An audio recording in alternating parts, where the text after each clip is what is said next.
Not until we drop that tea bag in that hot water where we're able to see what's in it gonna come out of it. It may turn a different color.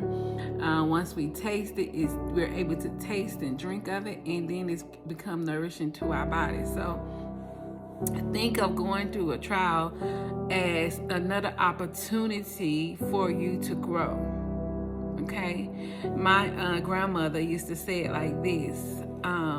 Honey, when you're going through something, look at it as an opportunity for you to see God move on your behalf. And so that's something to get excited about. The thing that you have to remember is that it's not permanent, it's producing. How about that? Say, this is not permanent, it's producing. What is it producing? Glory. Glory. Because just like olives are crushed for oil, and just like grapes are crushed and pressed for wine, God is using the pressure to bring out something that's greater on the inside of you. And that is why James tells us to count it all joy, my friend, to get to see what's on the inside of us, right? So what do I do? What do I do? Well, when facing difficulties, the first thing that you must do is understand that God is with you, okay? If you don't take anything else away from this message, understand that God is with you. And what that means is you do not have to navigate through your difficulties alone, because God is with you. God is with you. God is helping you. And God is guiding you. The second thing you need to do while you're waiting is ask God for wisdom. He said, if any man lack wisdom, let him ask of God, and God gives it freely. Ask God, while I'm going through this, please give me wisdom to help me to make sound decisions, okay? This is gonna be very important, because you don't need to be making decisions out of your emotions. I understand that sometimes circumstances and trials make us become very emotional, and when you make decisions out of your emotion, you don't really make sound decisions. So what we're gonna do while we're waiting on God, we're gonna be waiting in faith. We're gonna let faith have her perfect work in us, and we're gonna know that God is with us, and then we're gonna ask him for his wisdom to help us make sound decisions. Then when facing hardships, we often ask God, why me? I don't know about you, but there's been a few things that has happened to me in my life over the years where I question God. Many people say don't question God, but God is my Father, and I feel like he has my answers, and I don't question his authority. I don't question who he is, but I have asked him before, what is going on? I do not understand what is happening. And so what I've learned over the years is, instead of asking why me, ask him, what can I learn from this?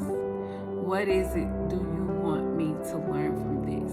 Because let's face it, now there are some trials that we go through in life that we have no control over. These are trials like disasters, like floods, hurricane, famines in the land, COVID-19, things like that we have absolutely no control over, and all we can do is just trust God to help us rebuild, to help us restore, and to help us to come out. So, but there are also some trials that we cause ourselves, and most times it is because we go ahead of God.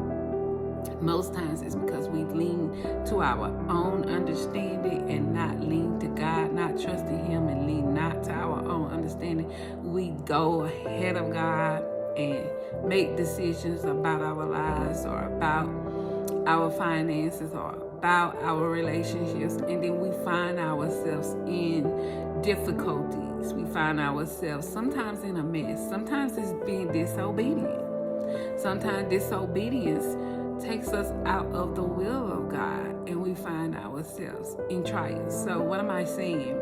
I'm saying that some trials we cause on ourselves, and some trials we just face because they are trials of life. At any rate, God said that He would deliver us out of them all.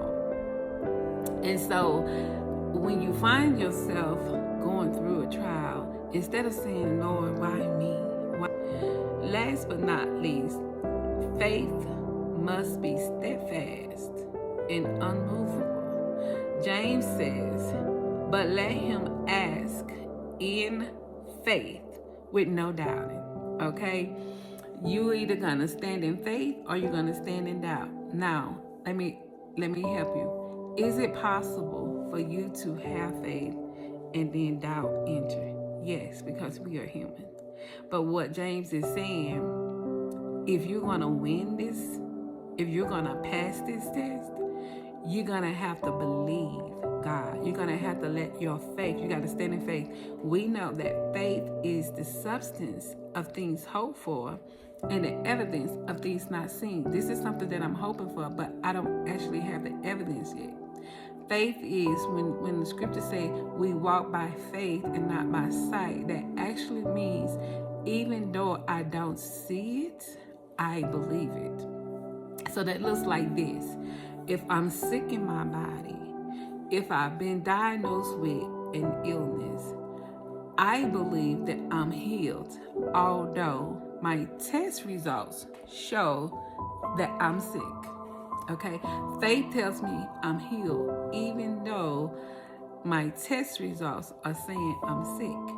And although I might not see the evidence yet, because I still going to the doctor and they're still saying the same thing, I'm believing that this is going to change. I'm believing that my end result is going to be healed. I'm believing that somewhere in between now and then, you trust His plan, you trust His will, and you trust His way.